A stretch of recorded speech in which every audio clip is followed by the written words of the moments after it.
매일 성경과 함께하는 오늘의 큐티 시간입니다. 5월 31일 오늘의 말씀은 로마서 3장 1절에서 20절입니다.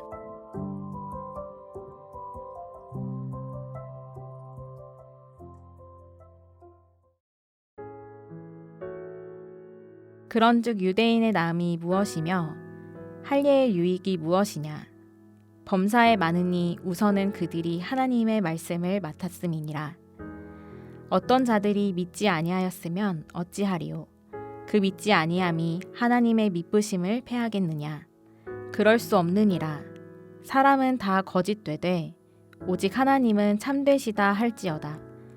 기록된 바 주께서 주의 말씀에 의롭다함을 얻으시고 판단 받으실 때에 이기려 하심이라 함과 같으니라.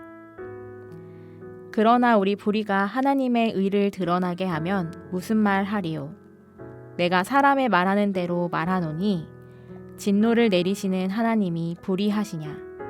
결코 그렇지 아니하니라. 만일 그러하면 하나님께서 어찌 세상을 심판하시리요? 그러나 나의 거짓말로 하나님의 참되심이 더 풍성하여 그의 영광이 되었다면 어찌 내가 죄인처럼 심판을 받으리요? 또는 그러면 선을 이루기 위하여 악을 행하자 하지 않겠느냐? 어떤 이들이 이렇게 비방하여 우리가 이런 말을 한다고 하니 그들은 정죄받는 것이 마땅하니라. 그러면 어떠하냐? 우리는 나으냐? 결코 아니라. 유대인이나 헬라인이나 다 죄 아래 있다고 우리가 이미 선언하였느니라.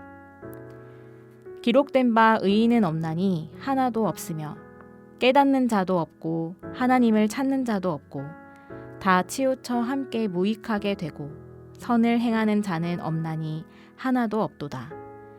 그들의 목구멍은 열린 무덤이요 그 혀로는 속임을 일삼으며 그 입술에는 독사의 독이 있고 그 입에는 저주와 악독이 가득하고 그 발은 피 흘리는 데 빠른지라. 파멸과 고생이 그 길에 있어 평강의 길을 알지 못하였고 그들의 눈앞에 하나님을 두려워함이 없느니라 함과 같으니라. 우리가 알거니와 무릇 율법이 말하는 바는 율법 아래에 있는 자들에게 말하는 것이니 이는 모든 입을 막고 온 세상으로 하나님의 심판 아래 있게 하려 함이라. 그러므로 율법의 행위로 그의 앞에 의롭다 하심을 얻을 육체가 없나니 율법으로는 죄를 깨달음이니라. 오늘도 하나님의 말씀과 은혜가 우리를 세심하게 이끌기를 기도합니다. 로마서 1장부터 2장까지 하나님의 의에 맞서는 인간의 불의와 율법을 먼저 받은 유대인에 대한 내용을 묵상하셨다면 오늘 3장 1절과 같은 질문을 하게 됩니다. 그런즉 유대인의 나음이 무엇이며 할례의 유익이 무엇이냐? 유대인이 할례를 받더라도 말씀에 대한 순종이 중요하고 이방인에게도 구원의 문이 열려 있다면 궁극적으로 유대인에게는 부담만 가중될 뿐 특별한 유익이 없어 보입니다. 하지만 바울은 유대인에게 여러 유익이 있으며 무엇보다 하나님의 말씀을 먼저 받은 자로서의 역할과 특권이 주어졌다고 합니다. 유대인이 하나님이 본래 주신 역할을 잘 수행했다면 그들은 하나님의 영광을 드러내는 귀한 통로가 되었을 것입니다.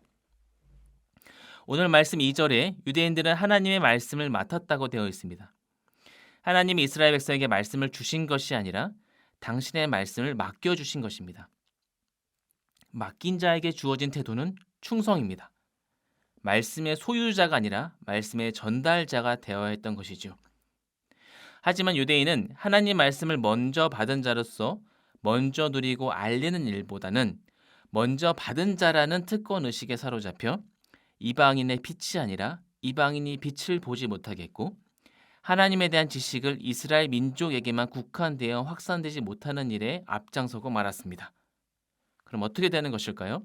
하나님 말씀을 받은 자가 제대로 일을 하지 못했으니 하나님 자체에 문제가 있는 걸까요?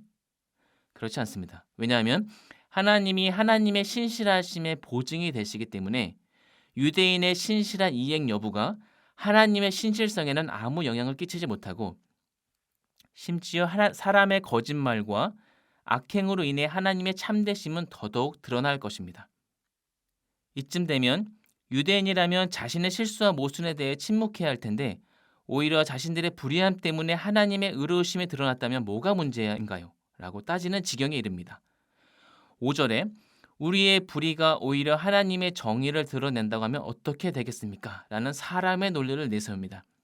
이 말은 내 거짓말로 하나님의 참되심이 더 늘어났으니 우리는 어찌 되었든지 나름의 역할을 한 것이고 궁극적으로 하나님의 참되심도 드러나게 되었으니 우리가 죄인처럼 심판을 받는 것은 너무한 처사가 아닌가? 라고 문제 제기를 하는 것입니다. 하지만 인간의 불의로 하나님의 선하심이 드러났지만 하나님의 선하심이 인간 때문에 더 높아진 것도 아닙니다.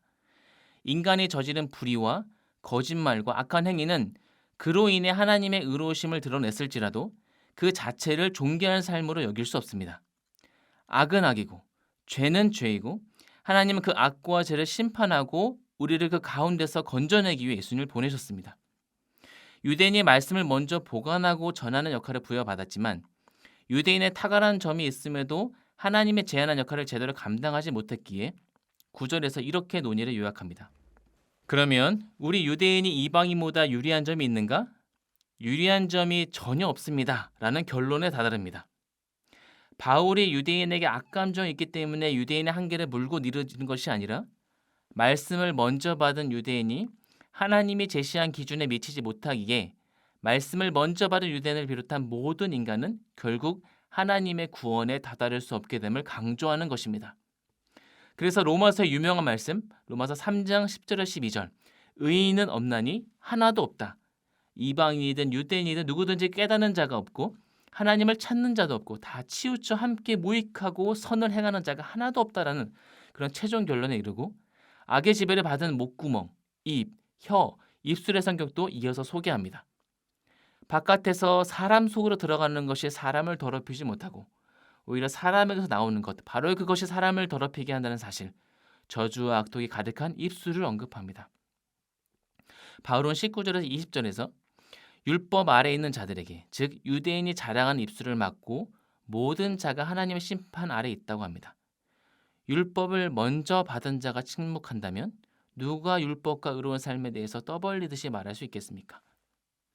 마지막으로 율법의 역할은 그 앞에서 아무도 의롭다는 판결을 내릴 수 없음을, 아무런 판결을 받을 수 없음을 일깨우고 이러한 죄와 모순으로 가득한 인간의 한계를 훤히 드러내는 역할을 감당합니다. 율법은 우리에게 두려움을 줘서 하나님을 찾게 하는 역할이 아니라 인간이라면 죄라는 울타리에서 죄 힘으로 벗어날 수 없는 한계적인 존재임을 일깨우는 역할을 할 뿐입니다. 예수 그리스도로 인도하여 오직 예수 그리스도만을 높이고 그 외의 모든 것은 해로 여기게 하는 믿음을 고백하게 하는 것이 율법의 참된 역할입니다.